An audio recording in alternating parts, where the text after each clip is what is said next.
பழனிசாமி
அக்கா வாங்க. அக்கா வாங்க.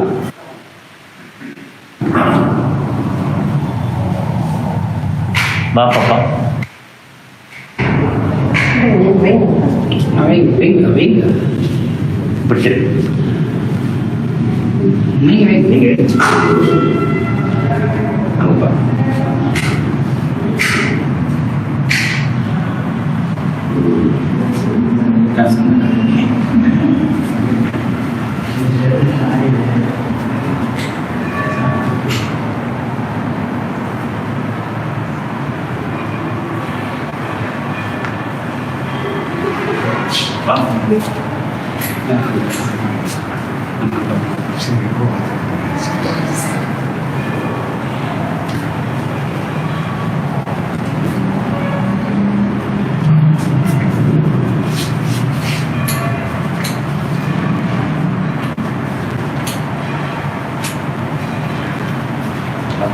Apa nih? Proses lo.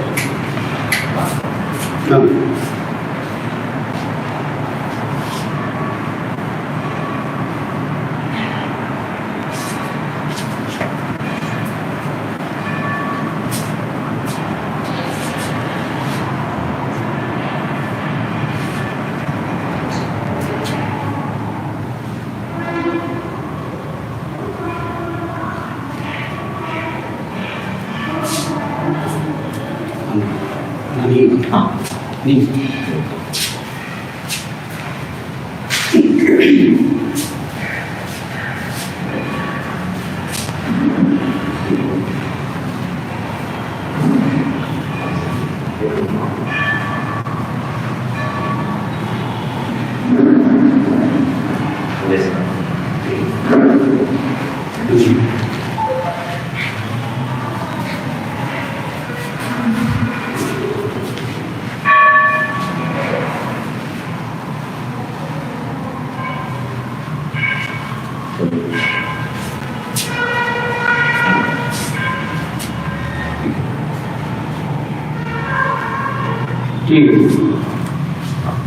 Nah,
Habis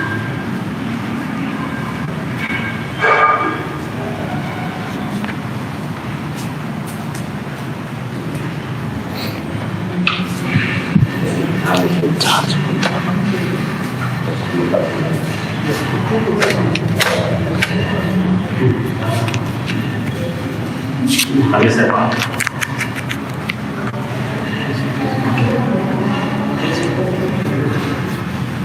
Halo. Pak. Kawan.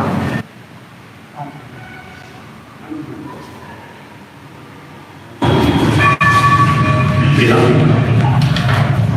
Kawan.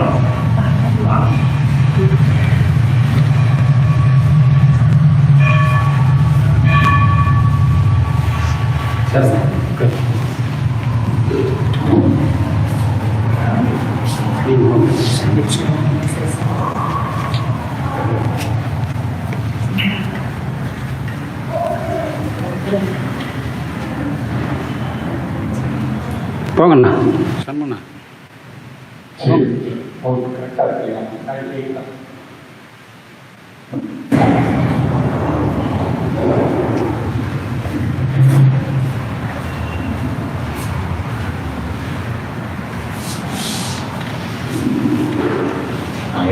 Namaskar.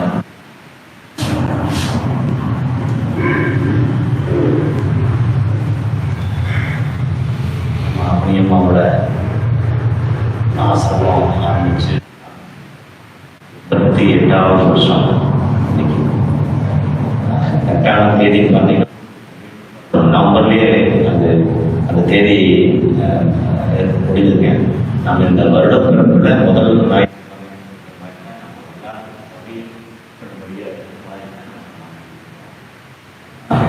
அதனால இன்னைக்கு நமக்கு இந்த 88வது வருஷம் அவங்களோட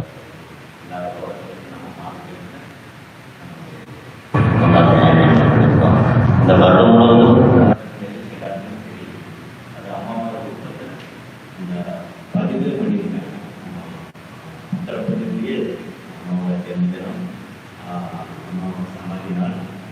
அப்பாவோட கார்த்திகை இது வந்துட்டு 3 விழா வந்து வருடத்தில் வந்து அவராக கொண்டாடணும் அப்படிங்கிறது அம்மாவோட அம்மாவோட விருப்பம் ஆசிரமத்தை காமிச்ச அவங்களோட விருப்பம் பெரியவங்களோட ஆசீர்வாதத்தோட அந்த விருப்பத்தை அந்த நிறைவேற்றம் சொல்லி அவங்க கட்டாயமாக அந்த விருப்பத்தை நம்ம பண்ணிக்கிறோம். அது இல்லாமல் மாப்பிள்ளவங்க நம்ம எல்லாத்துக்குமே நம்ம மேன்மை கிடைக்கிற நம்ம பார்க்கணும். இப்போ நாங்கள் ரொம்ப வருஷமாக ஆண்டுகளாக ஸ்தாபித்த ஆண்டுகளுக்கு நிறைவாக நம்ம சேர்த்து பண்ணாங்க. ஜனவரி முதல் மாதத்தில் வர நம்ம சேர்ந்து நம்ம அப்படி நினைச்சிருக்கோம். இன்னைக்கு பார்த்தீங்கன்னா நம்ம சில விஷயோட இந்த விளக்க உரையோட ரமேஷ் ஐயா வந்து ஐயா வந்து பாடம் கடையில் வந்து ஒரு ஆசிரியராக இருக்காங்க.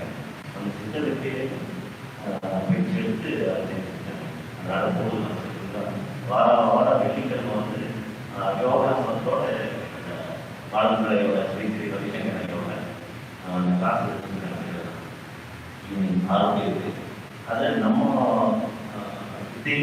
கற்றுக்கிறாங்க. கூடுதல் புத்தகம் விருப்பப்படுறவங்க அதை பயிற்சி அந்த யோகாசனத்தை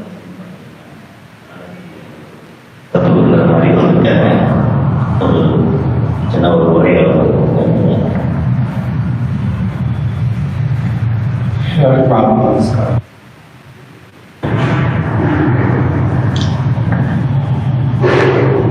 இது ஆசிரமம் எல்லாருமே ரெகுலராக பிராணாயாமம் பண்ணிட்டு புதுசாக சொல்கிறோம். பட் நமக்குள்ள இருக்கிற அந்த சக்தி அது உணர்கிறது அவர்கள் நமக்கு அந்த வழிமுறையை ஏற்படுத்தி கொடுத்துருக்காங்க. அது தொடர்ந்து பண்ணும்போது பார்த்தீங்கன்னா இருக்கிற விஷயங்களுக்கு நமக்கு விடைகள் கிடைக்காது. பயிற்சிகள் பண்ணுறதுக்கப்புறம் அந்த சித்தத்தை புத்தகம் படிக்கும் போது அது இருக்கிற அந்த நியமங்களை ஃபாலோ பண்ணுறதுக்கு இதுக்காக இதை ஃபாலோ பண்ணணும், ஏன் இந்த பயிற்சி பண்ணணும் அப்படிங்கிறது தெளிவாக கொடுத்துருக்காங்க. அந்த புத்தகம் படிக்கவே நிறைய விஷயங்கள் நமக்கு உணருது. அது கேட்டதே கேள்வி யார் கேட்குறாங்க, பதில் யார் சொல்கிறாங்க அப்படிங்கும் போது அந்த இருக்கிற தன்மைதான் அதை உணர்றதுக்குண்டான ஒரு அற்புதமான வழிகள். அதுல நீ பார்த்தீங்கன்னா நம்ம இந்த ஆசிரமத்தோட தொடர்பு ரொம்ப நாளாக இந்த வழியில் போயிட்டு வந்துட்டு இருந்தாரு. கரெக்டாக அதுக்கு நான் சொன்ன மாதிரி 18-11 அன்னைக்கு ஒரு 3 வருடங்களுக்கு முன்னாடி இந்த இடத்துக்கு நேரடியாக வர மாதிரி ஒரு வாய்ப்பு. ஏதோ வீட்டமைப்பு நடக்கலைங்க. தேசிய ஒருத்தர் கூப்பிட்டாங்க, இடத்துக்கு வாங்க அப்படின்னாங்க. இதெல்லாம் பார்த்தா கரெக்டாக பார்த்தா தேதி ஆனால் அப்பதான் சொன்னாங்க. 3 நாள் முன்னாடி பார்த்தீங்கன்னா ஏதோ ஒரு வகையில் அம்மாவோட காட்சி அப்பாவோட நினைச்சிட்டே இருக்கு. இதுக்கு பார்த்துட்டு ஒரு ஃபோன் கால் ஒரு மெசேஜ் வரும்போது பார்த்தீங்கன்னா அம்மாவோட ஃபோட்டோ வரும். அப்புறம் பார்த்தா யூடியூப் வீடியோ அனுப்பியிருக்காங்க. அது மாதிரி நிறைய தொடர்புகள் அம்மாவோட எப்படியோ குடும்ப இருந்த தொடர்போடு சேர்ந்து நம்ம சித்தத்தை முதலே எடுத்திருந்தாரு. ஆனால் இந்த ஒரு இடம் இருக்கிறத எனக்கு தெரியாது. அதுக்கப்புறம் பார்த்தீங்கன்னா ஒரு வாரம் கழிச்சு ஃபோன் பண்ணுறாங்க, எங்களுக்கு இந்த இடத்துல வகுப்பு நடத்த வேண்டியது இருக்கு வாங்க அப்படின்னு சொல்லி கூப்பிடும்போது கரெக்டாக அந்த அன்னைக்கு அந்த தேதி 18-11. அது போல ஒரு ஆத்ம தொடர்பு தான் நம்மளாம் ஒரு சந்திக்கிறோம் அப்படின்னு சொன்னா ஏதோ ஒரு காரணம் இருக்கு, ஒரு தெய்வீக நியமம். அது இந்த இடத்துல இந்த நாளில் இந்த நேரத்தில் நான் உட்காரணும், இந்த மாதிரி பேசணும், பேச வேண்டியதில் அப்படின்னு நான் பேசுவேன். என்ன ரீசன்னா ஏதோ ஒரு காரணத்தோட இயற்கை நம்ம வழிநடத்தி போகும். நமக்குள்ள இருக்கிற ஒரு சக்தியும் அவர்களுடைய ஆத்மாவும் நம்ம வழிநடத்தி. அப்போ நம்ம பெட்டராக பண்ணிட்டு இருக்கோம். இந்த பயிற்சிகள் நிறைய பேருக்கு போய் சேரணும். நிறைய இடங்கள் கூட்டங்கள் அழைப்போது இது நம்ம அவாய்ட் தேர்ந்தெடுத்த சில ஆன்மாக்கள் தான் இதை அனுபவிக்க முடியும். உண்மையா இல்லைங்களா? எல்லாருக்கும் எல்லாம் கிடைச்சிடாது இல்லைங்களா? நல்ல விஷயம் சில பேருக்கு மட்டும்தான் கிடைக்கும். இதில் நம்மளோட என்ன கேட்டீங்கன்னா இந்த ஃபாலோ பண்ணும்போது நாமும் பண்ணுறோம், கூட இருக்கிறவங்களுக்கு நல்ல அறிவுகளை ஏற்படுத்தும். பிராணாயாம பயிற்சி நீங்கள் பண்ணுறோம் அப்படின்னு சொன்னால் இதோட சயின்டிஃபிக் ரிசர்ச் என்ன சொல்றதுன்னு கேட்டீங்கன்னா இங்கே நம்ம பண்ணுற ஒருத்தர் பண்ணுறதோட பலன் அப்படிங்கிறது நம்ம குடும்பத்தாருக்கு சேர்ந்து தான் கிடைக்குது. அப்படி எப்படியே அந்த அதிர்வுகள் நம்மளோட மனத்தொடர்பில் இருக்காங்க. எப்படி ஒரு செல்போன் அப்படிங்கிறது மேலே சேட்டலைட்டோட கனெக்டாக இருக்கு. அந்த நம்பர் 10 நம்பர் டச் பண்ணி அழுத்திட்டோம்னா யாரோட பேசணுமோ அவங்களோட கனெக்ட் ஆகும். உண்மையாக இருக்கலாம். அதே போல நமக்கும் நம்மளுடைய ஆத்ம சொந்தமாக இருக்கிற எல்லாருக்குமே நம்ம பண்ற பயிற்சியோட பலன்கள் அது போல எப்படி அந்த வேர்லேருந்து பரிசீலனை ஆகும். அது போல உள்ள இருக்கிற நமக்கு பண்றோம்னு நினைச்சிட்டு இருக்கோம். பட் எல்லாருக்கும் சேர்த்துதான் அது பண்ணிக்கணும். இதை உணர்ந்துக்கிறது தான் இந்த யோகமெல்லாம் பார்ப்போம். கூடவே தனியாக பண்ணும்போது சரி, சேர்த்து பண்ணும்போது ஒரு பலன்கள் எல்லாரும் சேர்த்து பண்ணும்போது நிறைய பேருக்கு போயிடுது. இது வருஷத்துல முதல் நாள் ஞாயிற்றுக்கிழமை ஒரு நிறைவான நாளாக ஆரம்பிச்சிருக்கு. உங்களோட சேர்ந்து இந்த எல்லாம் ஆரம்பிக்கிறதுக்கு உள்ள நோக்கமாக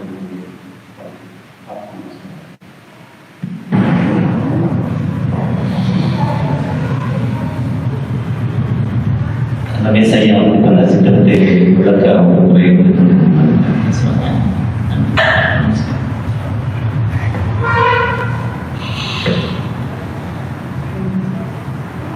அனைவருக்கும் நமஸ்காரம்.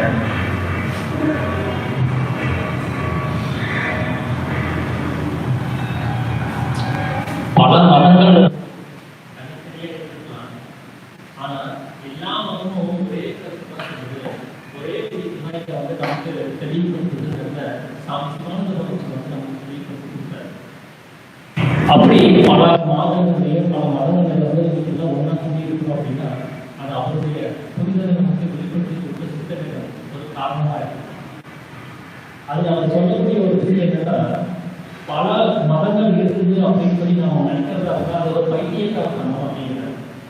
இருப்பது ஒரு மதம் அல்லாமல் வேற மதம் வருவதற்கு வாய்ப்பு இல்லை அப்படிங்கிறது அவர் சொல்ற விஷயம்.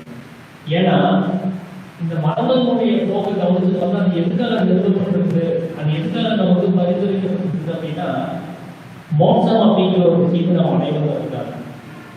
மோட்சம் அப்படின்னா என்ன அப்படின்னா ஜீவேஸ்வர ஐக்கியம் அப்படின்றது பேர். ஜீவன் வந்து ஈஸ்வரனோட ஐக்கியம், அதுதான் மோட்சம் அப்படின்னு சொல்லியிருக்காரு. ஆனா நமக்கு சின்ன வயசுல என்ன சொல்லி கொடுத்த விஷயம் என்னன்னா, அங்க மாட வாழ்க்கையில நல்ல சுகமா இருக்கலாம், பசி இல்லை, நோய் இல்லை, மரணம் இல்லை, இப்படிலாம் சொல்லி ஒரு ஆசையை கொண்டு காமிச்சு கொடுத்துருக்காங்க. எதுக்காக நாம் வந்து எப்படியாவது வகையில முயற்சி பண்ணணும் அப்படிங்கிறதுக்காக ஒரு ஆசையை காமிச்சு சொத்துக்கு நமக்கு அறிமுகப்படுத்தினாங்க.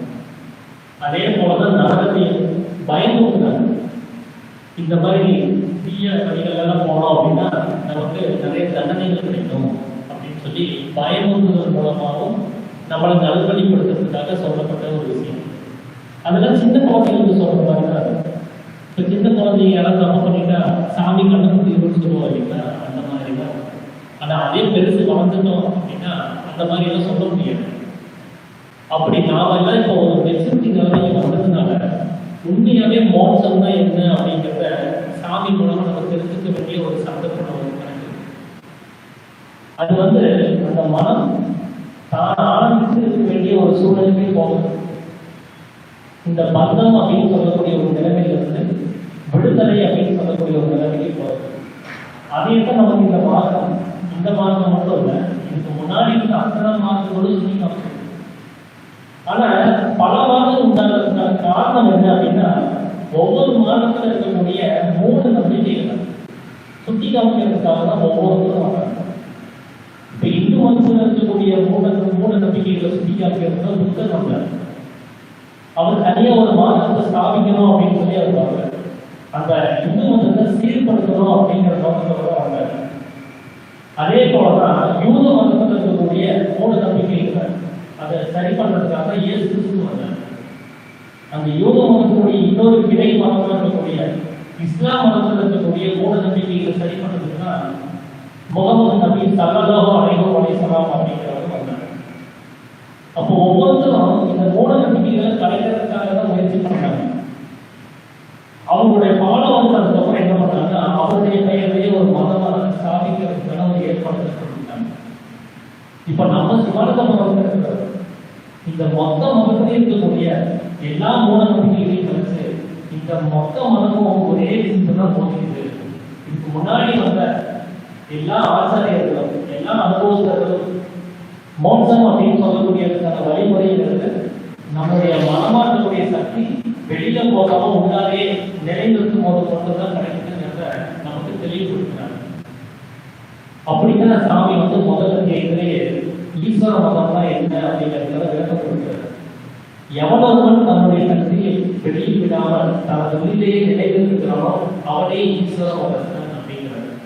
அப்படி வெளியில விடுறவன் நிரீஸ்வர மதத்தன் அப்படிங்கிறார். அப்ப ஈஸ்வரன் அடையாளத்துக்கு அவருடைய மார்க்கத்தை நம்ம கடைபிடித்தான் முடியும். அவருடைய மார்க்கம் என்பது நம்முடைய சக்தியை வெளியில விடாம உள்ளாலே நிலைநிறுத்தி வச்சுக்கக்கூடிய ஒரு விஷயமாக இருக்க முடியும்.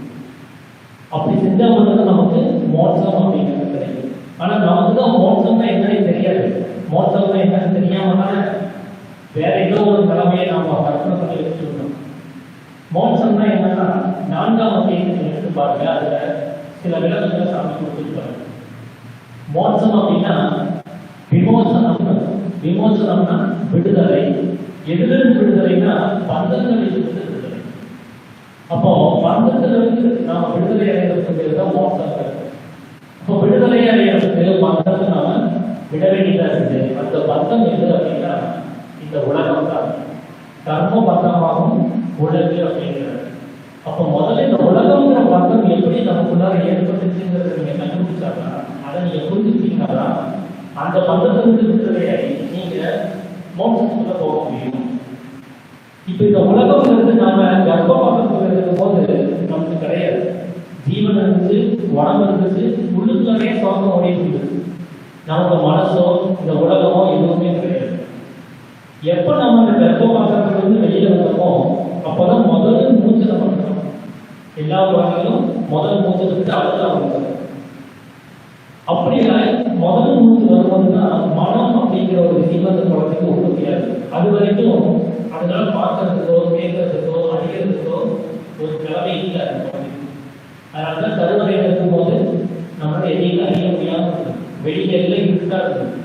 உள்ளுக்குள்ள நம்ம பிரகாசம் உள்ளே அடங்கி இருக்கு.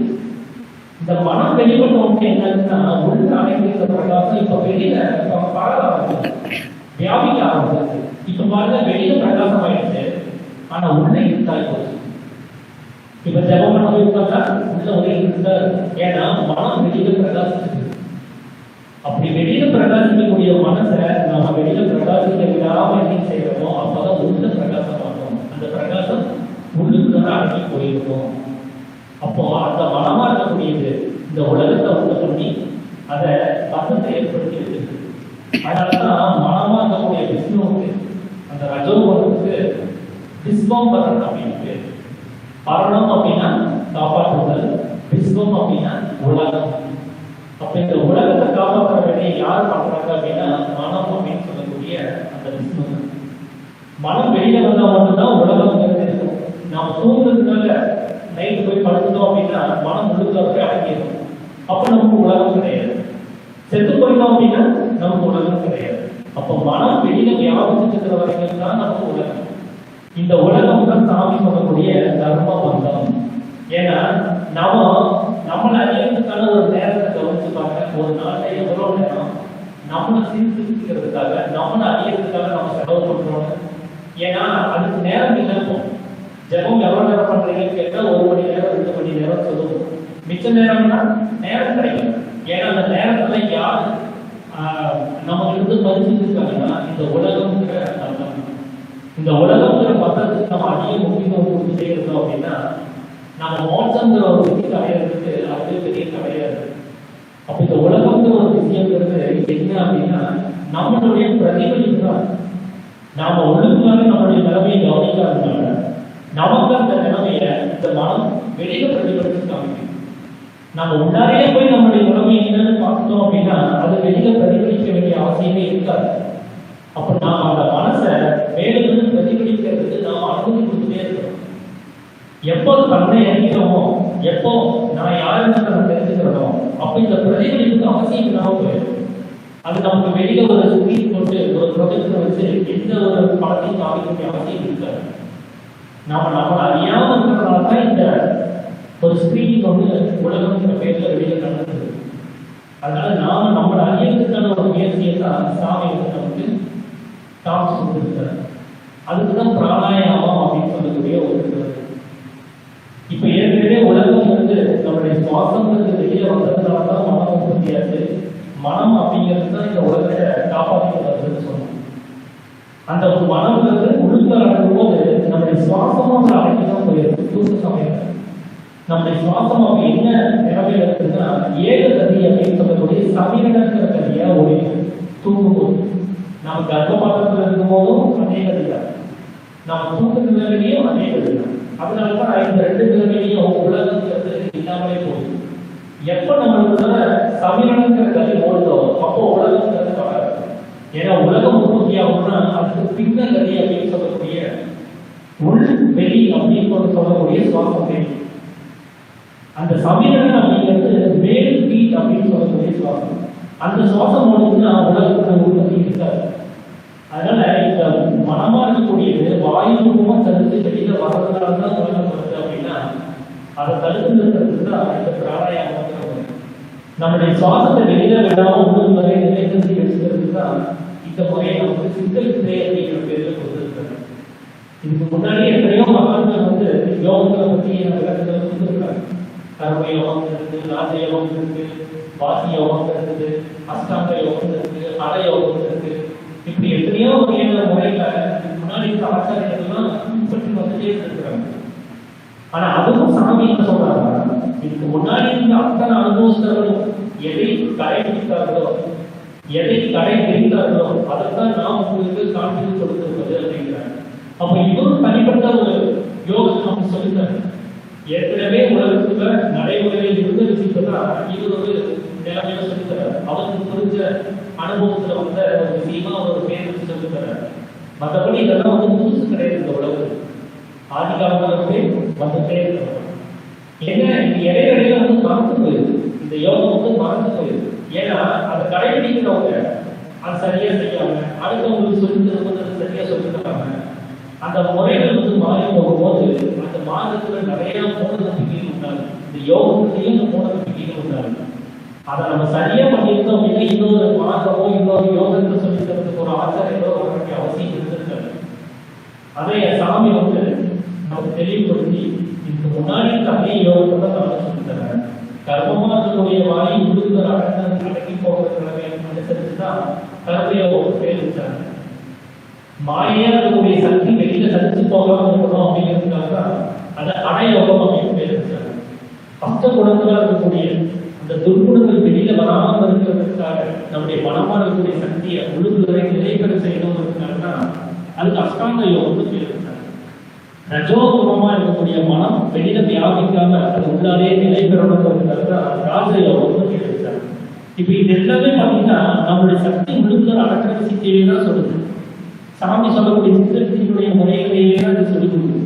அதனாலதான் சாமி சொன்னால வேற வேற யோகங்களும் கிடையாது, ஈஸ்வரன் அடையிறதுக்கு ஒரே யோகம் தான். ஏன்னா ஈஸ்வரன் ஒருத்தர் தான் இருக்காரு, ஜீவன் ஒருத்தர் தான் இருக்காரு. இந்த ரெண்டு பேரும் சேர்ந்ததுக்கு ஒரே மார்க்கமே போதுமானது, ஒரே யோகமே போதுமானது அப்படிங்கிறத சாமி சொல்றாங்க. அப்படி நமக்கு காண்பிச்சு கொடுக்கக்கூடிய சித்த வித்தை அப்படிங்கிற மார்க்கம், அந்த யோகம் எப்படிப்பட்டதா இருக்குது அப்படின்னா, இதை மேலும் கீழும் நடத்தி நம்மளுடைய பிராணத்தை வெளியில விடாம அது உள்ளுக்குள்ளே அந்த நிலைநிறுத்துற ஒரு விஷயத்தை செய்யுது. நம்ம ஒரு நைட் தூங்கும் போது நமக்கு ஓடக்கூடிய தமிழர்கள் மாதிரியே இருக்கக்கூடிய ஒரு நிலைமையை நமக்கு அவர் சொல்லி கொடுத்துருக்காரு. எக்ஸாக்டா அந்த கதையை அவர் சொல்லிட்டாங்க. ஏன்னா அது சொல்லித்தர முடியாது. நமக்கு கொடுக்கக்கூடிய கதையை நமக்கு மேல் கதி அப்படின்னு சொல்லக்கூடிய அந்த சமையலன் கதையா மாற்றி ஆகணும். அதை மாற்றினாதான் பிரம்மரந்திரம் அப்படிங்கிறது கட்டி திறக்க முடியும். அந்த பிரம்மரந்திரத்தை கட்டி திறக்காம நம்மளால மோட்சம் அப்படின்னு சொல்லக்கூடிய நிலைமைக்கு போக முடியாது. அப்போ இந்த சாதாரண கதையை நம்ம வச்சுக்கிட்டு நம்ம பயிற்சி பண்ணிட்டு இருக்கோம் அப்படின்னா இதனால நமக்கு எந்த ஒரு மோட்சமோ எதுவுமே கிடைக்கிறது கிடையாது, அனுபவங்களும் கிடைக்கிறது இல்லை. இது வரணும் அப்படின்னா சாமி சொல்ற ஒரு விஷயம்னா, ஜீவன் உள்ளில் இருப்பது, உள்ளில் இருக்கக்கூடிய மாற்றத்தை சரி பண்ணணும். அதுக்கு நாம் சொல்லிக் கொடுக்கக்கூடிய சிந்தனைய சதா மேலும் நடந்துகிட்டே இருக்கணும். அது எந்த வேலை செய்யும் போது எப்பவுமே நம்ம தொடர்ந்து அபியாசம் செஞ்சுட்டே இருந்தாலும் அது அந்த பழக்கத்துக்கு வரும். இப்போ நாம உள் சுவாசம் வெளி சுவாசம் எத்தனை வருஷமா இந்த ஒரு உடம்பை வச்சு நம்ம பழக்கத்துக்கு கொண்டு வந்துருக்கிறோம். நம்முடைய வயசு எவ்வளவு இருக்கோ அத்தனை வருஷம் அதுக்கான எக்ஸ்பீரியன்ஸ் அவ்வளவு வருஷம் பழக்கப்பட்டது. அதை நம்ம விதமான உடனே அதை மாற்றிக்க முடியுமா? அதுக்கான ஒரு கூடுதல் முயற்சி அப்படிங்கிறத நம்ம எடுத்துக்காகணும் இல்லையா? அதுக்காக தான் சாமி சொல்ற ஒரு விஷயம், நம்ம தொடர்ந்து அபியாசத்துல இருந்தே ஆகணும். அந்த ஆசிரமம் கவனிச்சு பாருங்க, அவங்க சதா அபியாசத்துல இருந்து 8 மணி நேரம் ஜபத்துக்கு ஒதுக்கிட்டு இருக்கிறாங்க. அவங்களுடைய நடவடிக்கை அது சேர்ந்தே இருக்கு. நாம அந்த அளவுக்கு இன்வால்மெண்டா இருந்தோம் தான் இந்த சுவாசத்தை நம்மளால மாற்ற முடியும். இல்லைன்னா இதனுடைய இயல்படியே தான் இருக்கும். நம்முடைய பிரகாசம் வெளியே வியாபிச்சுக்கிட்டே தான் இருக்கும்.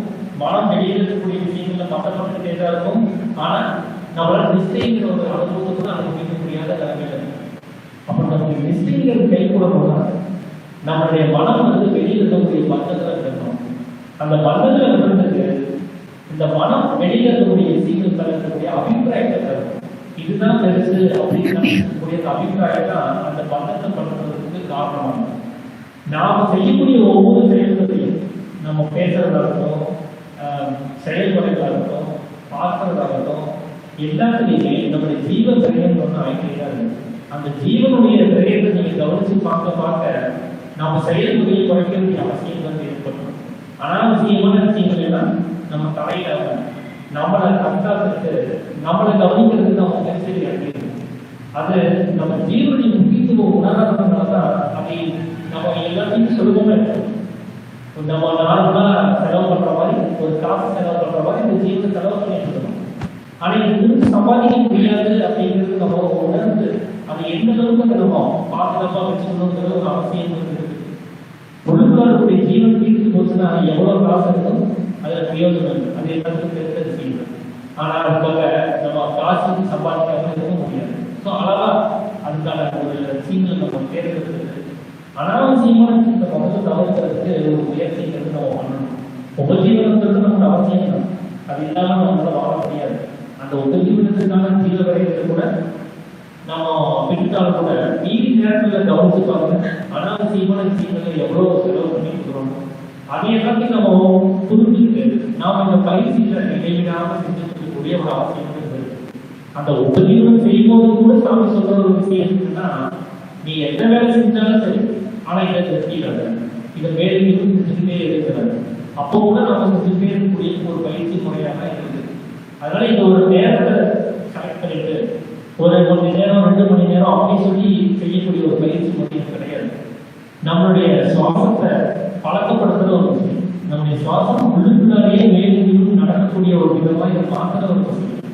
அதுக்கான முயற்சிங்கிறது இருக்கக்கூடிய எல்லா நேரத்திலும் செய்ய முடியும். தூங்கும்போது அதெல்லாம் ஓடிடும், அது வந்து பிரச்சனை கிடையாது. தூங்கும்போது சமையல் நாம ஓடிடும். ஆனா குளிச்சுட்டோம்னா அதே சமையலுக்கு ஓடணும். அதனாலதான் சாமி என்ன சொல்றாங்கன்னா, இதை சதா மேலும் அபியாசம் செஞ்சுட்டே இருந்தீங்கன்னா உங்களுடைய கதி சமையலங்கிற மேல்கதியா மாறிடும். அப்போ தூங்கும்போது நம்முடைய கதி எப்படி இருக்கும், தூங்காத சமயத்திலும் ஆகிட்டு இருக்கும் அப்படிங்கிறாங்க. அந்த நிலைமை வரும்பொழுது நம்மளே பிரகாசிக்கிறது அப்படின்னு சொல்லி சொல்றாங்க. அப்போ நமக்குள்ள அந்த நிச்சய அனுபவமும் நமக்குள்ள இருக்கக்கூடிய அந்த தான் யார் அப்படிங்கிற அந்த அறிவும் ஏற்படணும் அப்படின்னா நாம அந்த நிச்சய அனுபவத்தை நம்ம அடைஞ்சாதான் முடியும். அந்த நிச்சய அனுபவத்திலேயே நீங்க சும்மா 1 மணி நேரம் ஜெபத்துல ஒரு 4 மணி நேரம் நிச்சயம் இருக்கிறோம் அப்படின்னா அதெல்லாம் வந்து பக்கத்துல. ஏன்னா அந்த நிச்சயிலேயே மொத்தம் 6 வகையா சாமி வந்து பிரிச்சு வச்சிருக்கிறாரு. 22வது கேள்வி கவனிச்சு பார்த்தீங்கன்னா தெரியும். 6 ஆதாரங்கள், மூலாதாரம், சுவாதிஷ்டானம், மணிப்பூரகம் அப்படின்னு சொல்லி ஒரு 6 வகையான ஆதாரங்களை அங்க வந்து சொல்றாரு. அந்த 6 ஆதாரங்களும் எங்க நடக்குதுன்னா நிச்சயில தான் நடக்குது. நம்ம முடிச்சுட்டு இருக்கும்போது நடக்கிறது கிடையாது. அப்ப நாம அனுபவிக்கக்கூடிய 4 மணி நேரம் நிச்சயிலே இவ்வளவு ஆதாரங்கள் கடந்து போறது கிடையாது. அப்ப நிச்சயம் இங்க வந்து எக்ஸ்டெண்ட் பண்ணணும். நாம எவ்வளவு மணி நேரம் ஜெபத்துல இருக்கிறவங்க முக்கியம் இல்லை, எவ்வளவு மணி நேரம் நம்ம நிச்சயில இருக்கிறவங்க தான் முக்கியம். அதுக்கு நமக்கு அனுபவப்பட முடியும். அப்போ ஒரு நிச்சய அனுபவிக்கணும் அப்படின்னா நம்மளுடைய அதிபயிற்சியை அதிகப்படுத்தி ஆகணும். இப்போ ஒரு 3/4 மணி நேரம் உடம்பு இருக்கிற வரைக்கும் நம்ம பயிற்சி பண்றோம்னா அதுல 10 நிமிஷமோ 4 மணி நேரம் நிச்சயம் கிடைக்கும். இப்ப இந்த 2 மணி நேரம் நிச்சயம் வேணும் அப்படின்னா நான் எவ்வளவு மடங்கு அதிகமா நான் பயிற்சி பண்ணணும். அப்போ சாமி என்ன சொல்றாரு, எந்த வேலை செய்யும்போது நடந்துகிட்டே இருக்கு. இந்த வேலையை தொடர்ந்து செஞ்சுட்டே இருந்தோம் அப்படின்னா நீங்க உட்கார்ந்தீங்கன்னாலே நிற்கிறாங்க. ஏன்னா இங்க ஜபங்கிறது நம்ம முதலே பண்ணியாச்சு. அந்த ஜபத்துக்கான கூலியை வாங்குறது மட்டும்தான் நம்ம உட்கார கிடைக்காது. அப்புறம் நிச்சயம் அதிகரிக்கணும்னா சதா மேலும் நடத்தி அந்த அபியாசத்தை நம்ம தொடர்ந்து செஞ்சுக்கிட்டே இருக்கணும். அப்படி இருந்தா மட்டும்தான் நம்மளால அந்த நிச்சயிக்கிற அனுபவத்தை நம்ம நீடிக்க முடியும். அந்த நிச்சயம் நீடிக்கிறாங்க நம்ம ஒவ்வொரு ஆதாரங்களை கடந்து நாம அந்த ஜீவேஸ்வர ஐக்கியங்கிறதைய அடைய முடியும். அதுல முதல் ஆதாரமா சாமி என்ன சொல்றாங்கன்னா, வெளியில இருக்கக்கூடிய அகங்காரம் அது உள்ளுக்குள்ள வந்து சேர்ந்து ஜபம் நடக்கும்போது நீங்க கவனிச்சிருப்பீங்க. நீங்க ஜெபிக்கும் போது வெளியில இருக்கக்கூடிய எந்த ஒரு சம்பந்தமும் கேட்காது. அந்த நிலைமை வந்தீங்கன்னா முதல் ஆதாரத்துக்குள்ள நம்ம உணர்ந்துட்டோம்னு இருக்கும். அதுக்கு அடுத்ததா நமக்குள்ள அந்த அகங்காரம் உள்ள போனதுனால உள்ளாலே சேர்ந்ததுனால மனசுக்கு வந்து தொழில் இல்லாமல் ஆகுது. அது மனதனுடைய நித்திரை சமயம், தூக்க சமயம்னு சொல்றாரு. அப்போ மனது தொழில் செய்யாமல் இருக்கும். அது வரைக்கும் ஏதாவது ஒரு ஸ்கிரீன் ஓடிட்டே இருக்கும். நம்ம ஜபத்துல கூட ஏதாவது ஒரு ஸ்கிரீன் உள்ள ஓடிட்டே இருக்கும் சிந்தனைகள். இப்ப இந்த ஸ்டேஜ்ல அந்த சிந்தனைகள் இல்லாம போயிடும். அது எதையுமே சிந்திக்காம சுத்த இருட்டா இருக்கக்கூடிய ஒரு நிலைமையா இருக்கும். நம்ம தூங்கும்போது எப்படி தூங்கிட்டு இருக்கிறோமோ அப்படிங்கிற கவனமோடு நம்ம தூங்குறோமோ அதே மாதிரி அந்த செகண்ட் ஸ்டேஜ்லையும் அந்த நிச்சயில நாம ஜபத்துல இருக்கிறோங்கிற எண்ணம் கூட இல்லாம சுத்த இருட்டா இருக்கும். அந்த நேரத்துல தான் நம்ம அந்த நேரம் போகவே தெரியல அப்படின்னு சொல்லக்கூடிய ஒரு நிலைமை உண்டாகும். நம்ம இப்பதான் உட்கார்ந்த மாதிரி இருக்குது, இது இவ்வளவு நேரம் ஆயிடுச்சு, நேரம் போனே தெரியலையே அப்படின்னு ஒரு சில பேர் ஃபீல் பண்ணி முடியும். அதெல்லாமே அந்த ஸ்டேஜ்ல தான் நமக்கு கிடைக்கக்கூடிய. அதுக்கு அடுத்ததா நடக்கக்கூடிய ஒரு விஷயம் என்னன்னா, இப்ப லேசா சில விஷயங்கள் தெரிய வரும். ஏன்னா அந்த மனசுக்கு தொழில் இல்லாமல் ஆகிறதுனால, அதுக்கு வேலை செய்யறதுக்கு ஆள் இல்லாததுனால அது தன்னுடைய உற்பத்தித்தனத்தை நோக்கி போக ஆரம்பிக்கும். இந்த மனசுக்கு வந்து என்ன தெரியுங்களா, யாரோ ஒருத்தர் இருக்காங்க, வெளியில அகங்காரம் இருக்குது, உள்ளுக்குள்ள ஜீவன் இருக்குது. இந்த ஜீவனால வெளியில வர முடியாது, அகங்காரத்தால உள்ள போக முடியாது. ஆனா இந்த மனம் என்ன பண்ணுதுன்னா, உள்ள இருக்கக்கூடிய ஜீவனோட இருக்கும், வெளியில இருக்கக்கூடிய அந்த அகங்கார மனசு வந்து வெளியில இருக்கக்கூடிய அகங்காரத்தோட இருக்கும், உள்ள இருக்கக்கூடிய ஜீவனோட இருக்கும். இந்த ரெண்டுக்கும் மீடியேட்டர் இருக்கக்கூடியது இந்த மனம் பண்ற வேலை. வெளியில இருக்கும்போது அகங்காரம் சொல்ற பேச்சு எல்லாம் கேட்கும், உள்ள போயிடுச்சுன்னா ஜீவன் சொல்ற பேச்சு கேட்கும். அதனாலதான் அடங்கிய மனமே குரு அப்படின்னு சாமி சொல்றதுக்கு காரணம். அது எல்லா நேரத்திலும் அது நமக்கு சாதகமா இருக்கிறது இல்லை. அது வெளியில போயிடுச்சுன்னா அந்த அகங்காரத்துக்கு சாதகமா மாறிடும். அதனாலதான் மனசை உள்ளுக்குள்ளார நிலைநிறுத்தி பழக்கப்படுத்தணும்னு சொல்றது. இப்ப வெளியில இருக்கக்கூடிய அகங்காரம் இல்லாமல் போகும்போது அந்த மனதனால தனித்து முடியாது. அதனால அது ஜீவனை நோக்கி போகும். அந்த ஜீவனுடைய ஸ்தானத்தை நோக்கி போகக்கூடியதா அந்த 3வது ஸ்டேஜ் சாமி சொல்றாரு. அந்த நேரத்துல ஜீவன மனசும் ஒரே இடத்துல இருக்கும். அங்க அனுபவத்துல அது காமிச்சிட்டு இருக்கும். அதுதான் மணிபூரகம் அப்படின்னு சொல்லக்கூடிய ஸ்டேஜ். அங்க வந்து ஒரு பிரகாசம் வெளியில இது வரைக்கும் வியாபிச்சு இருந்தது. மனசு என்னைக்கு புது மத்தியில போய் உட்காந்துச்சோ அப்ப அந்த பிரகாசத்தை புது மத்தியில அந்த பிரகாசிச்சு. அதனாலதான் பூரகம் அப்படின்னா நிறைந்திருத்தல், மணி அப்படின்னா மனம். அங்கதான் மனம் நிறைஞ்சு எதுலையுமே பட்டப்படாம அந்த ஒரே ஸ்தானத்துல இருக்கக்கூடிய ஒரு செய்தார். அதோட அந்த மனசுக்கு இனி பிரச்சனை முடிஞ்சு போச்சு. இனி மனம் என்ன பண்ணணும்னா ஜீவனே லயிச்சு போயிடும். இதுதான் 4வது ஸ்டேஜ். அக்னி நாசம் அப்படின்னு அர்த்தம், படாகதம் அப்படின்னு அதுக்கு அர்த்தம். ஏன்னா அக்னியா பிரகாசம் மனசு. இப்ப அந்த மனசு நாசமாகும், மனசு இல்லாமல் போகும், ஜீவன்கள் தவறு போகும். அதனால அது அனாகதம் அப்படின்னு சொல்லி பேரு. அப்போ அந்த பிரகாசம்ங்கிறது நமக்குள்ளாரையே அது அடக்கி வைக்கக்கூடிய ஒரு நிலைமை ஜீவனுக்கு உள்ளாரு. ஜீவனுடைய சரணங்கிறது அடுத்தது நிற்கிறதுக்கான ஒரு நிலைமை. ஜீவன் வாயுவ சரித்து வெளியில வந்ததே இந்த மனம்ங்கிறது வெளியில வியாபிக்க விடுறதுக்காக. இப்ப மனமே இல்லை அப்படின்னா அந்த ஜீவன் வாயுவ சரிக்க வேண்டிய அவசியமே ஏற்படாது. அப்ப தன்னுடைய தொழிலில் இருக்கக்கூடிய சரணத்தன்மை நிறுத்துற ஒரு விஷயம் தான் இங்க 5வது ஸ்டேஜா இருக்கக்கூடியது. அதுதான் விசுத்தி அப்படின்னு சாமி சொல்லுவார். பி அப்படின்னா விசேஷம் அர்த்தம், அறிவு அப்படின்னா, சுத்தி அப்படின்னா நிர்மலம் அப்படின்னா இல்லாமல் ஆகுது, நான் நசிந்து போகுதுன்னு அர்த்தம். அறிவுங்கிறது ஜீவசக்தியா. அப்போ வாயு அப்படிங்கிறது நாசமாகிறது. அப்போ சுவாசம்ங்கிறது இல்லாமல் போகக்கூடிய இடம் அந்த 5வது ஸ்டேஜ். அங்க ஜீவனுக்கு தொழில் இல்லாமல் ஆகும். ஜீவன் எந்த ஒரு சரணத்தன்மையும் இல்லாத தன்மை ஆயிடுது. அதுக்கு அடுத்தது அதுக்கு வேலை இல்லை அப்படின்னாலே, அதுக்கு சரணம் இல்லை அப்படின்னாலே அது ஈஸ்வரனம் ஆகிடும். அந்த ஈஸ்வரன் நிலைமைனா சிவன் சக்தி அப்படிங்கிற நிலைமையில இல்லாமலாகி அது ஜீவேஸ்வர ஐக்கியம் அப்படின்னு சொல்லக்கூடிய ஒரு நிலைமைக்கு இருக்குது. அங்கதான் ஆனந்தம் அப்படிங்கிறது கிடைக்குதுன்னு சொல்றாரு. இப்போ ஜீவன் சிவனாகி சதா ஆனந்தத்தில் இருக்கக்கூடிய நிலைமைனா அந்த 6வது நிலைமை. அந்த 6வது நிலைமை வரைக்கும் ஒரு நிச்சயங்கள் தான் நடந்துருக்கு. இது எத்தனையோ நிச்சயிக்க எக்ஸ்டெண்ட் பண்ணா மட்டும்தான் கிடைக்கும். நாம கணிக்கக்கூடிய 10 நிமிஷம் நிச்சயம் நடத்துறாரு. அதனால அந்த நிச்சயை அதிகப்படுத்துறதுக்கு நம்முடைய சதா அபியாசம் செய்யக்கூடிய அந்த வேலையை தொடர்ந்து நம்ம செய்ய வேண்டிய ஒரு அவசியம் இருக்குது. அப்போ நம்மளுடைய அகங்காரம் வந்து நமக்கு இது துணை புரியும். நம்முடைய அகங்காரம் இன்னைக்கு என்ன பண்ணுதுன்னா தமோ குணத்தோட நமக்கு இந்த செயல்முறைகளுக்கு எதிராக இருக்கு. அகங்காரம் கெட்டதெல்லாம் கிடையாது. அதுக்கு 2 திறமைகள் இருக்குது.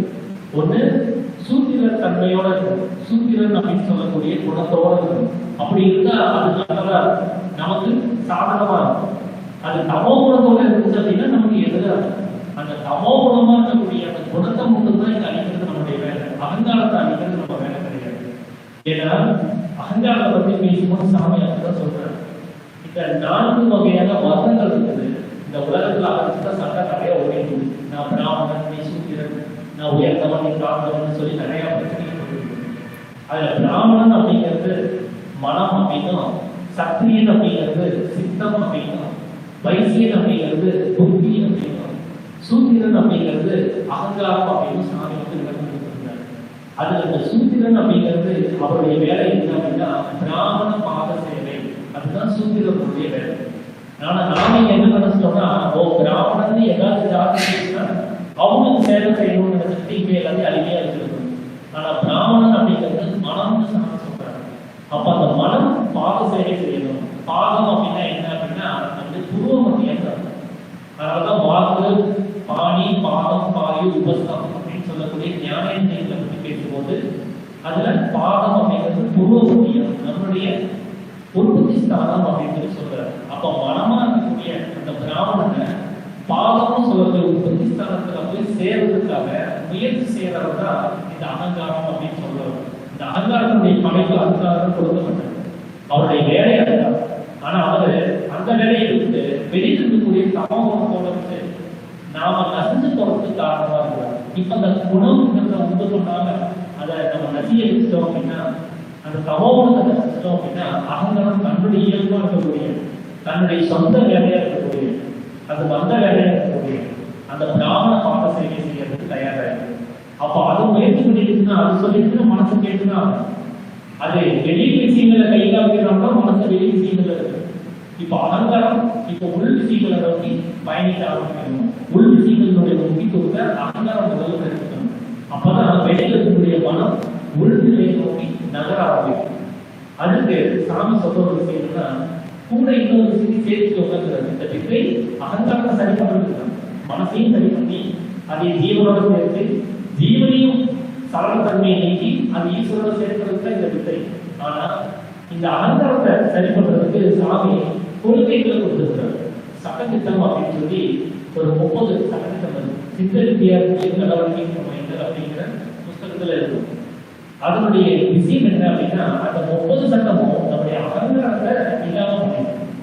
அதுக்கு அதை கடைபிடிச்சாலே ஓரளவுக்கு உங்களுக்கு அகங்காரம் நீக்கிறதுக்கான உதவிகள் அந்த சட்டமே செஞ்சு கொடுக்குது.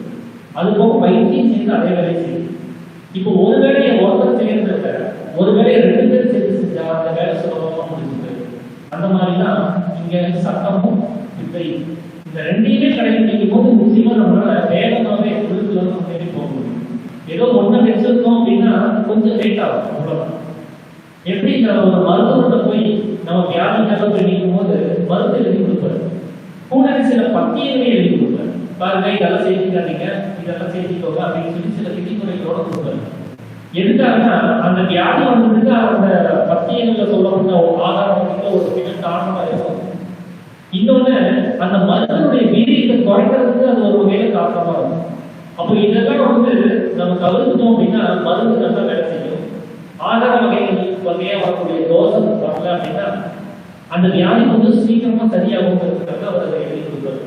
அப்போ மருந்தோட சேர்ந்து பத்தியை எடுத்துக்கும் போது ஒரு 3 மாசம் சரியாக வேண்டிய வியாதி ஒரு 1-1.5 மாசத்துக்கு சரியாக வாய்ப்பு இருக்கு. சீக்கிரமாவே அந்த பலன் அடையிறதுக்கான வாய்ப்பு இருக்கு. அதனால இந்த நம்முடைய சாமியுடைய கொள்கையா இருக்கக்கூடிய அந்த 30 சட்டத்திட்டங்களையும் முடிந்த வரைக்கும் அந்த நம்ம ஃபாலோ பண்ணுறது. அதுல 2 சட்டம் தான் நமக்கு ரொம்ப பெரிய பிரச்சனையா இருக்கும். இந்த வெளியுறவுகளோட பண்ணக்கூடிய ஒரு சட்டம் என்னன்னா இந்த ஆண்களுக்கு தாலி முடி, அப்புறம் பொதுவாக ஆண்களானதும் பெண்களானதும் இந்த வெள்ளை இந்த செங்கல் தையல் போடாத அதுதான் இந்த பிரச்சனை. அப்போ இதெல்லாம் சமுதாயத்துல நம்ம வேலைக்கு போவோம், ஒரு சமுதாயத்துல சேர்ந்துருக்கோம், இதெல்லாம் கொஞ்சம் பிரச்சனையே இருக்கலாம். ஆனா நமக்கு அதையும் சரி பண்றதுக்கான ஒரு வைராக்கியம் தேவைப்படுது. அந்த வைராக்கியத்தை நாம வளர்த்துக்க வேண்டியது இருக்குது. அதனால சாமி அந்த ஒரு சட்டத்தை சொல்ற தீரதை அப்படின்னு சொல்லக்கூடிய ஒரு தைரியம், ஷமா அப்படின்னு சொல்லக்கூடிய கேடயம், இந்த 2 ஆயுதங்களையும் அவரவராகவே தாமாகவே உண்டாக்க வேண்டியதாக. இந்த ஆயுதங்கள் கடவுள் தரமாட்டாங்க, வெளியிலிருந்து யாரும் தரமாட்டாங்க, நாமளே அதை உருவாக்கிக்கணும்னு சாமி சொல்றாரு. அதனால இந்த அது கிடைக்கணும், நமக்கு வைராக்கியம் வரட்டும், நமக்கு தைரியம் வரட்டும், அப்புறம் பார்த்துக்கலாம்னு சொன்னா அது முடியாது. நாமளும் அந்த தைரியத்தை வளர்ச்சாலும் நாமளும் அந்த பொறுமையை கடைபிடிச்சாலும் அப்போ தீரதை அப்படின்னு சொல்லக்கூடிய துணிவு அப்படின்னு சொல்லக்கூடிய ஒரு பாலம், சமா அப்படின்னு சொல்லக்கூடிய கேடயமும், அதாவது பொறுமை அப்படிங்கிற கேடயமும் நம்ம சித்த வித்தியாசத்தில் இருக்கக்கூடிய நம்ம எல்லாத்துக்கும் இருக்கணும். அதை வச்சுதான் நாம இந்த மனமா இருக்கக்கூடிய கிருஷ்ணதாசனையும் ராமனா இருக்கக்கூடிய ராமதாசனையும், அதாவது ஜீவனா இருக்கக்கூடிய ராமதாசனையும் நம்ம சேர்க்க முடியும். அதுல சாமி அந்த ஒரு ஸ்டோரி அப்படி சொல்லுவது காரணமா. இப்ப ராமதாசனுடைய கிருஷ்ணதாசன் போகணும், அவங்க 2 பேருக்கு சேர்ந்த உலகத்துக்கு எந்த பிரச்சனையும் கிடையாது. ஆனா உலகத்துல அது தடை சொல்றாங்க, நீ எப்படி அங்க போனா, நீ எப்படி அவரோட தேவையான. அப்போ இதையும் நாம புரிஞ்சுக்கிட்டு மற்றவங்களுக்கு தொந்தரவு இல்லை, இவங்க 2 பேரும் சேர்ந்தா அவங்க பிரச்சனை இல்லை. ஆனா நாம ஏன் மற்றவங்க சொல்றாங்க கேட்கணும். அப்ப நாம அதை செய்யல நாம தொடர்ந்து செய்யணும். அப்ப எத்தனை பேர் அதுக்கு எதிர்ப்பு இருந்தாலும், தள்ளுமுள்ளு பண்ணாலும், அடிச்சாலும், அவமானப்படுத்தினாலும் நாம முன்னெடுக்கான எந்த வகையிலும் பின்பற்றக்கூடாது. அதை முன்னெடுக்கிறதுக்கான ஒரு முயற்சி தான் தீரவை துணிவு அப்படின்னு சொல்லக்கூடிய ஒரு வால் அப்படிங்கிறாங்க. அதுல ஏற்பட்ட தள்ளுமுள்ளுக்கும் அடிதடிக்கும் அவமானத்துக்கும் இது அத்தனையுமே அனுபவிக்கும் போது ஒரு சந்தோஷமா எடுத்துருப்பாங்க, அந்த மகிழ்ச்சியோட அனுபவிக்கிறாங்க. அதுதான் பொறுமை அப்படின்னு சொல்லக்கூடிய அந்த கேடயம், அதனுடைய பலன் அப்படின்னு சொல்லி சொல்றாங்க. அப்போ மற்றவங்க என்ன சொன்னாலும் நாம அதை அசட்டை பண்ணாம நம்முடைய மனமா இருக்கக்கூடிய கிருஷ்ணதாசனும் ஜீவனா இருக்கக்கூடிய ராமதாசனும் 2 பேரும் சேர்றதுக்கான ஒரு முயற்சி உள்ள நடந்துருக்குது. அதுதான் நமக்கு முக்கியம். இந்த உலகம் அப்படிங்கிற ஒரு பத்தியெல்லாம் நம்ம யோசிக்காம தொடர்ந்து ஒரு விஷயத்தை நம்ம செயல்படுத்த வேண்டியதா இருக்குது. அதனால முடிஞ்ச வரைக்கும் ஒரு 20 சட்டங்கள் பார்த்தீங்கன்னா வெளியே யாருக்கும் தெரியாது. நீங்க அதை கடைபிடிக்கிறீங்களே போது யாருமே கண்டுபிடிக்க முடியாது. அப்படிப்பட்ட சட்டங்கள் தான் இருக்குது. அந்த 20 நீங்க சுலபமாக நீங்க அதை தொடர்ந்து செயல்படுத்தி வர முடியும். ஆனா இந்த 2 சட்டம் தான் வெளியுலகத்துக்கு தெரிவிக்கிற மாதிரி, அது உடம்புக்கு மேலோட்ட மாதிரி இருக்கிற சட்டமா இருக்கிறதால அது கொஞ்சம் சிரமமா இருக்கலாம். ஆனா தொடர்ந்து முயற்சி செஞ்சு அதுக்கான ஒரு தைரியத்தையும் வைரத்தையும் நாளடைவில் வளர்த்துக்கிட்டு அதுலயும் வரணும் அப்படிங்கிறதையும் நான் இதில் சொல்லிக்க விரும்புகிறேன். அதனால 30 சட்டத்திலையும் நம்ம என்னைக்கு ஃபாலோ பண்ணணுமோ அப்பதான் நம்ம சித்த வித்தியார்த்திகள், அது வரைக்கும் சித்த வித்தை பெற்றவர்கள் அப்படிங்கிற ஸ்தானத்துல தான் இருக்க முடியும். அதனால சித்த வித்தியார்த்திகளா மாறும்போது தான் நாம இன்னும் அதிக அளவுல அந்த பயிற்சி முறையை இன்னும் உலகத்தோட நாம அந்த அனுகிரகத்தை இல்லாம பண்ணி நாம மோட்சங்கிற ஒரு பயணத்துல போக முடியும். நம்ம வெளி விஷயங்கள்ல கவனத்தை செலுத்தாம நம்மளை மட்டுமே கவனிக்கக்கூடிய ஒரு சூழலுக்குள்ள வர முடியும் அப்படிங்கிறதை நான் சொல்றேன். அப்போ நாம அந்த சதா அபியாசம் அப்படிங்கிற ஒரு விஷயத்தை செய்யறதுக்காக நாம ஒரு வேலையை செய்யும் போதும் சரி, எங்கேயா டிராவலர் இருந்தாலும் சரி, அதை தொடர்ந்து அந்த அபியாச முறையில நடத்திக்கிட்டே வரணும். அது தொடக்கத்துல நடக்கிறது கொஞ்சம் சிரமம் தான் அது. ஆனா பயிற்சி பண்ணிட்டே இருந்துச்சுன்னா, அந்த முயற்சி அப்படிங்கிற ஒரு இருந்துட்டே இருந்துச்சுன்னா நிச்சயமா அது பழக்கத்துக்கு வர முடியும். அப்படி ஒரு வேலை உங்களுக்கு ஞாயிற்றுக்கிழமை அப்படி ஏதாவது விடுமுறை இருக்குது அப்படின்னா உங்களை நீங்களே தனிமைப்படுத்திக்கிட்டு உங்க குடும்பத்தாரோட சேர்த்து இருந்து அதை நீங்க தொடர்ந்து அபியாசம் செய்யலாம். ஓய்வு நேரங்களையும் ஓய்வு நாட்களையும் நம்மளை கவனிக்கிறதுக்கான ஒரு நேரத்தை அதிகப்படுத்தி இந்த நிலையங்கள் எல்லாம் அதெல்லாம் இங்க கண்டக்ட் பண்றாங்க. ஒவ்வொரு வாரமும் காலையில 3 மணிலிருந்து அடுத்த நாள் மத்தியானம் 3 மணி வரைக்கும் இந்த தொடர் ஜபங்கள்லாம் இங்க நடத்துறாங்க. அதனுடைய நோக்கமே இந்த சதா அபியாசம் அப்படின்னு எப்பவுமே ஓடிட்டே இருக்கணும் அப்படிங்கிற ஒரு காரணத்துக்காக. அதனால அதெல்லாம் நீங்க ஒரு வாய்ப்பு கொடுத்து அப்படின்னா நீங்க பயன்படுத்திக்கிட்டு நீங்க அந்த சரியான முறையில இருக்கணும் அப்படின்னா நிச்சயமா நம்மளால ஜெயிச்சு வர முடியும். இந்த சாமி 30 ரூபாய் கொடுத்ததே அது 1936 நினைக்கிறேன். அப்பதான் இந்த வகுப்பு எழுதியிருக்காங்க. அதுக்கப்புறம் 46 ஒரு 10 வருஷம் கழிச்சு சில வகுப்புகளை சேர்க்கிறாங்க. திரும்ப 2 வருஷம் கழிச்சு மேலும் சில வகுப்புகளை சேர்த்து 30 நிறைவுறுத்தாங்க. ஸோ அந்த காலத்துல 30 ரூபாய் அப்படிங்கிறது இப்போ இந்த காலத்துல கடைபிடிக்கவே நமக்கு கஷ்டமா இருக்கலாம். ஆனா இப்போ அவர் இருந்துருந்தாங்க அந்த 30 ரூபாய் இருக்காங்க எக்கச்சக்கமா ஆயிடும். ஏன்னா அவ்வளோ பிரச்சனை இருக்கு. இப்போ இருக்கக்கூடிய இந்த மாயை நாம் ஜெயிக்கிறதுக்கு இங்க நிறைய விஷயங்கள் நமக்கு தேவைப்படுது. அதனால இருக்கிற அந்த 30 ரூபாய் எளிமையா கடைபிடிக்க முடியும். என்ன நமக்கு அந்த வைராக்கியம் தான் போகும். அதுக்கு நம்ம வாழ்க்கைக்கு நம்ம மேல வந்தா போதும் அப்படிங்கிறதையும் நான் சொல்லிட்டு இருக்கேன். ஸோ சித்த விதியை பற்றியும் ஒரு கொள்கைகளை பற்றியும் எனக்கு தெரிந்த என்னுடைய புரிதல்களாக இங்கே பகிர்ந்துக்கிறதுக்கு எனக்கு ஒரு வாய்ப்பு கொடுத்த பழனிசாமி ஐயாவுக்கும் ஆசிரம நிர்வாகிகளுக்கும் நான் நன்றி சொல்லிட்டு நான் இந்த வாரம் நிறைவேற்றுகிறேன். அனைவருக்கும்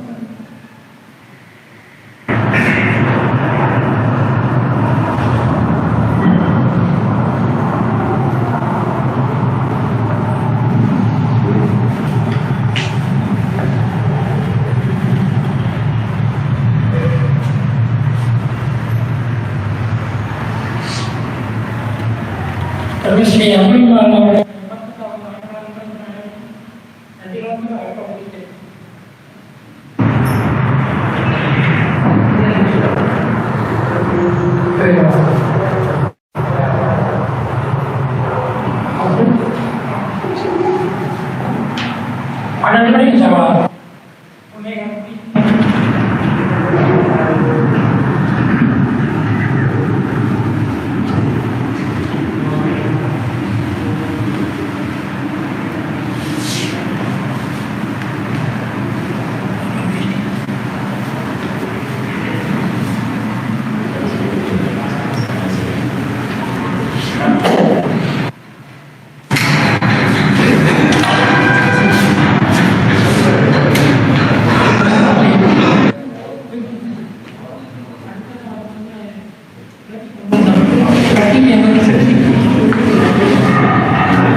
ஓடிட்டு இருக்கா? ஓடிட்டு இருந்தாரு.